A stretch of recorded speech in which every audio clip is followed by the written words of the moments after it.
having a hiring team that's receptive to feedback makes all the difference in the world because you're not fighting tooth and nail to make changes. Just took the opportunity to understand, like, how long is our process taking? Like, what are we asking candidates to do? Recognizing that there's humans on the other end of the software and just humans that work for you is a trend that is taking off, and employers that are getting it are going to be successful.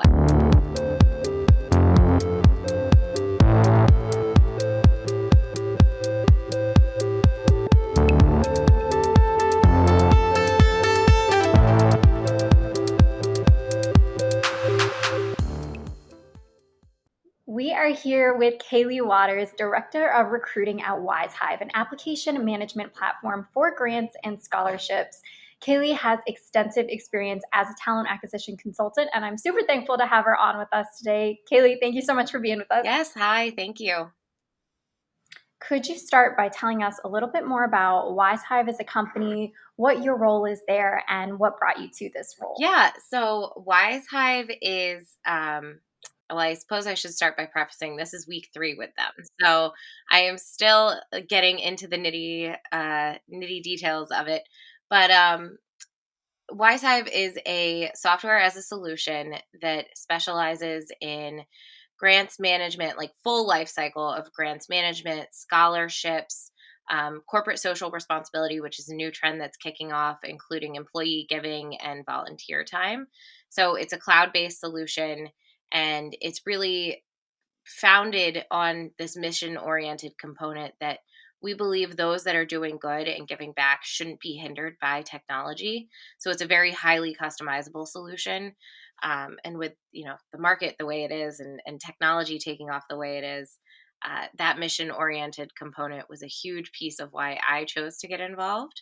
I am coming from a background in consulting regarding just the full life cycle of building in-house talent acquisition practices. My last company I was with for 3.5 years, they're called Pixel, and they're out of the DC area. And I started as a company of 45 with them and ended when we were over 230 in 3.5 years. And WizeHive is following a very similar trajectory. We're at about 100 now, and with plans to continue growing and expanding the platform. WizeHive is also private equity backed. So there's a little bit more freedom in a private equity company, especially in the tech space. So what led me to WizeHive was this mission-oriented component that they have going on, along with the, I guess, what's the word I want to use? The humanness that goes into what we do. And I really picked a lot of that up at my last employer too.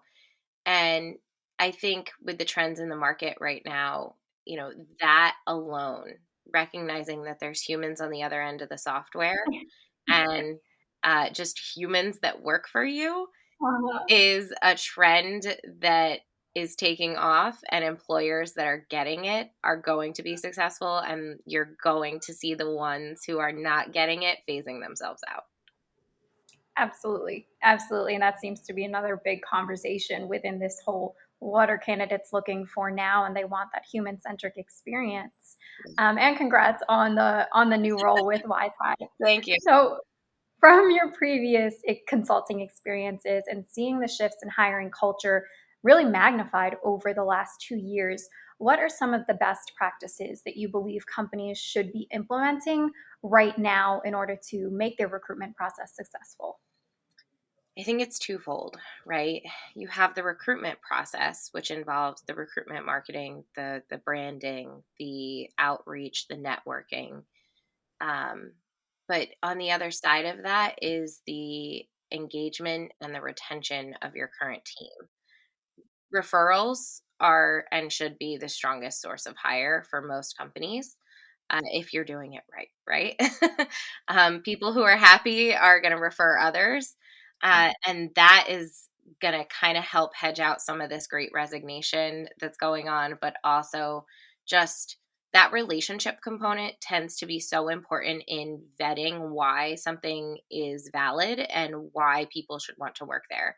For example, this is the first time I have ever uh, taken a job because of someone I know. The CFO at WizeHive is someone that I used to work with at a prior company, and he was the one that reached out to me and brought me over. I was not looking. I was happy where I was at. We were very successful. I had built from just me to a team of 5. And this opportunity was the first that aligned with the really great culture that I had at my prior employer.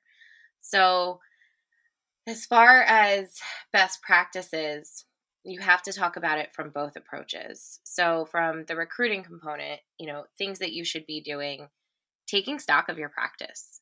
Have you put yourself through the process and the experience that your candidates are going through? I think so much of this could be addressed if managers um, and leaders just took the opportunity to understand, like, how long is our process taking? Like, what are we asking candidates to do? Um, I know that from a consulting experience, that's one of the first things I do is I go through and I pretend to be a candidate going through each different thing. And I sit with each hiring team and I say, what is the process you follow? Are you following these best practices? Best practices include, limiting bias in the interview process, which, you know, if you have a human resources or designated recruiter on your team, creating a partnership with that person so that person can audit your process and say, the first round, what are you looking for? What are the most important skills in this person? Let's create 3 to 5 questions that you're going to ask every single candidate interviewing for this role.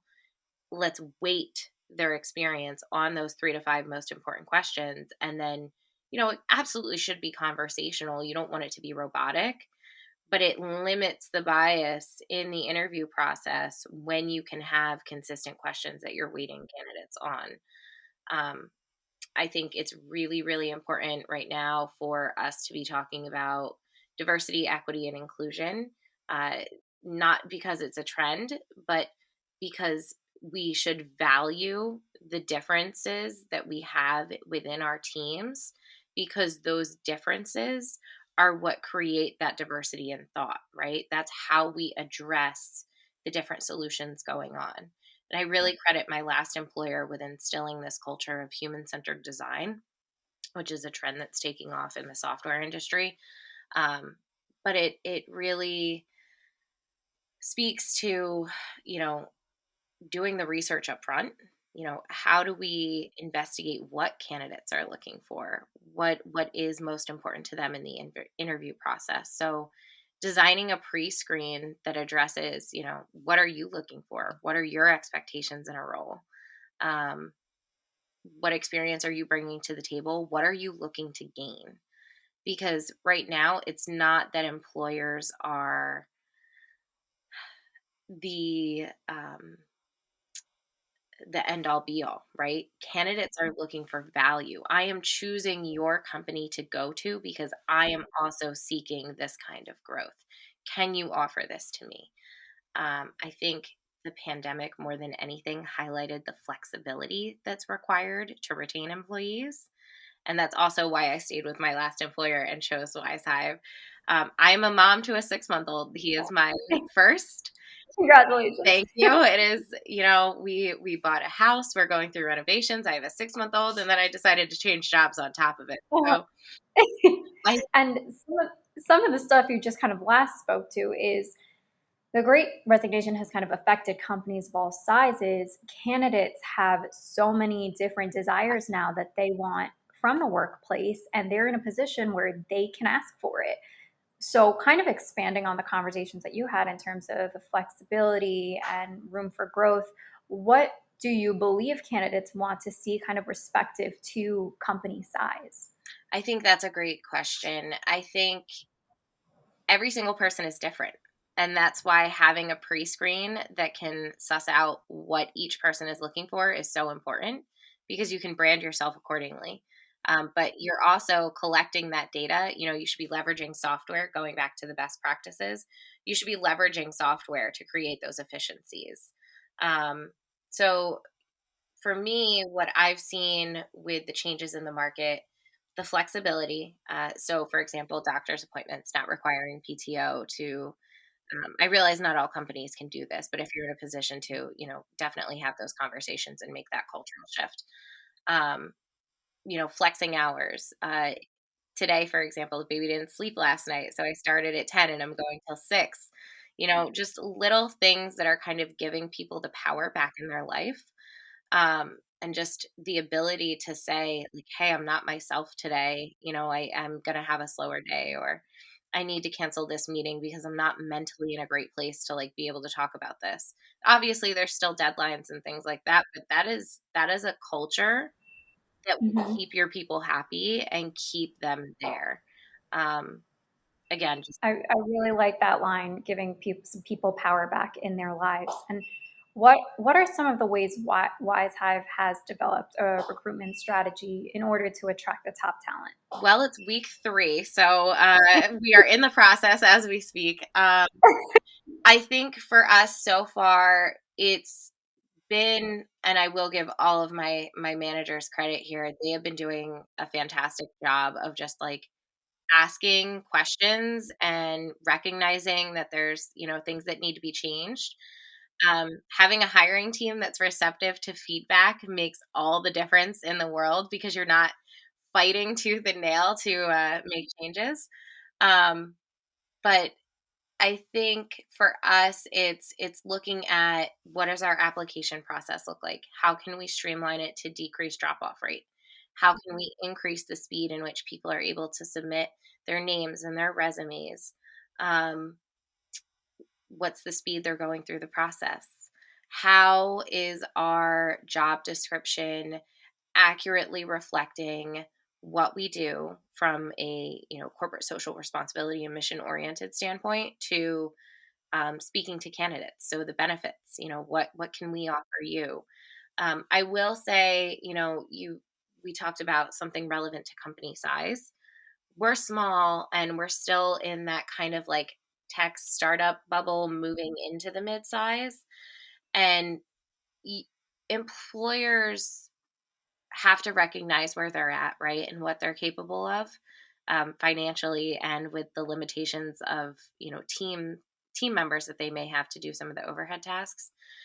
Candidates have to recognize that too. So when I'm talking to people and they're like, I want a lot of structure and I want to know exactly what's expected of me, you have to be honest as a recruiter and be like, we're not going to be that company for you. You know, Hmm. you have to be able to paint with the shades of gray here. You have to be able to work in some of the murky areas and suss out, what is it that I should be doing and where does this Hmm. accountability need to fall? Um, Having gone through the growth at my last company, I think that's one of the hardest things for startups to navigate when they hit that midsize is this person has been doing XYZ for 2.5 years.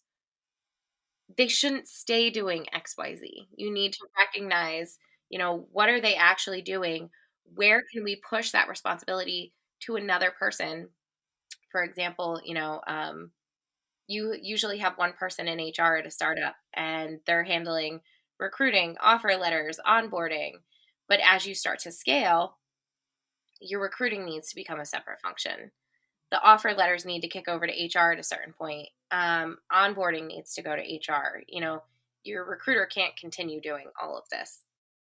So it's both employees recognizing what small companies are capable of, mid-sized companies are capable of, and then employers recognizing like we may not be at that point yet and we can't promise the world. We need to tell candidates what they're coming into, because when they come in with the mind frame to help build these things, that's when the growth actually starts to occur. If they come in Hmm. expecting to have all of it there for them, that's when disappointment occurs and that's when turnover happens. Yeah, absolutely. I appreciate like the tangibility all of that brings to this conversation, because it's also not just about, hey, I just want really great people, period. It's also about who fits in with your culture, who fits in with where you're at in a company, and then what you guys can do as a company for their lives. But it's got to be kind of that mutual benefit without just being like, I just want everyone that's really good. So, Yeah. And I think what's so important to recognize too is, diversity in candidates does not equate to thinks like me, acts like me.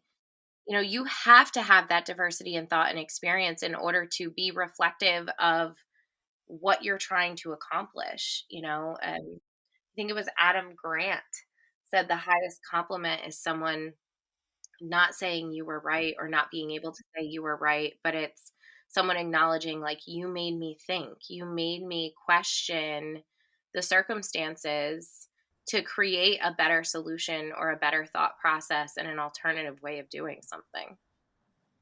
yeah, I love that quote. And I actually think that's a perfect quote to kind of end on. But one question I do have for you, because at Solvable, we're all about understanding what drives meaning and purpose for people in the workplace. So, Kayleigh, for you, what drives meaning and purpose for you at work? I think it's so important to acknowledge that that's a gray area too, right? I I shared I have a 6-month-old. What was so important to me before I got pregnant is no longer as important to me. Before I got pregnant, it was, how do I help the people I work with? How do I help people in my community?